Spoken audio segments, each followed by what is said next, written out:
I've been in a lot of places where I'm looking at a new speaker and the first thing I think is, will this actually fit into my life? If you've ever stood in a hi-fi store, gotten dazzled by glossy specs, and then walked away wondering whether you'd end up with a piece of furniture you can't actually put near a couch or a bookshelf, you're not alone.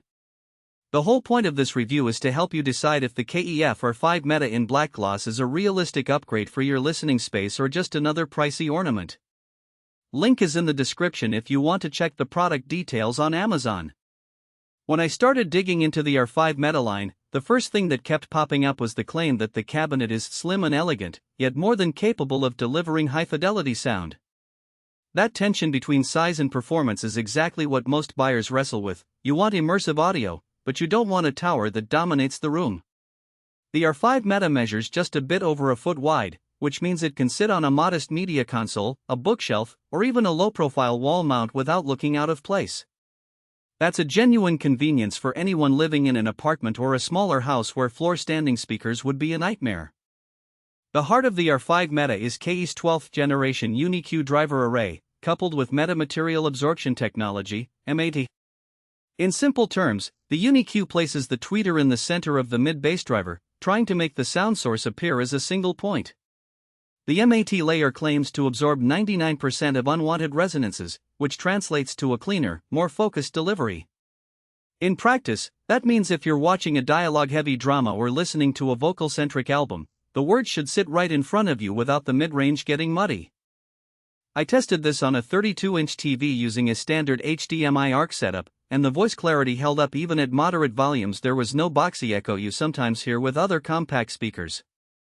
For music lovers, the 5.25-inch hybrid drivers in each unit push the lower end down to about 52 Hz.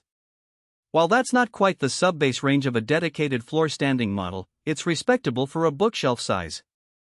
In a real-world setting, I played a few bass-heavy tracks, think modern funk and low-end electronic. The R5 Meta gave enough punch to feel the rhythm, but you'll notice the very deepest notes fade a bit quicker than they would on a larger cabinet. If your daily listening includes a lot of heavy bass, you might still benefit from a separate subwoofer. Otherwise the R5 Meta will keep the room clean without the rumble that can cause neighbors to groan. One practical concern that shows up on most forums is placement flexibility. The R5 Meta's front baffle is flat and fairly thin, which can make a difference when you're dealing with wall proximity. In my test room, the speakers were placed about 30 centimeters from the rear wall. The MAT coating seemed to mitigate the usual bass boost you get from close walls, keeping the low end tight. However, if you're planning to push them directly against a wall, you may still need to experiment with a small piece of foam or a dedicated speaker stand to avoid that boundary box effect.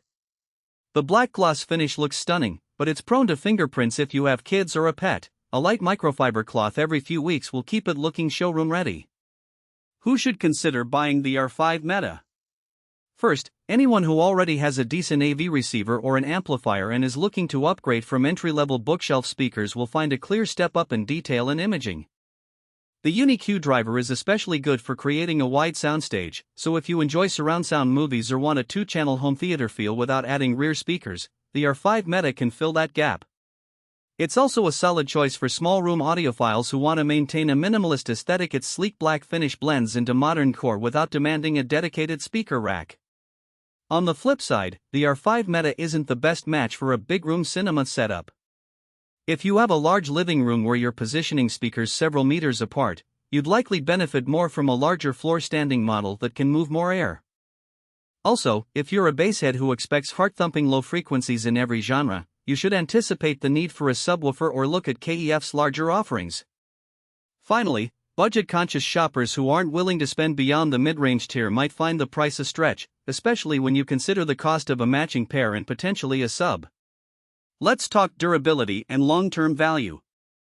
The cabinet is made from MDF with a veneer finish, and while the gloss coating looks premium, it's still a painted surface. Over time, the finish can be polished out if you're not careful with cleaning agents. That said, the drivers are built to KE standards, and the Uni-Q array's central tweeter is less likely to become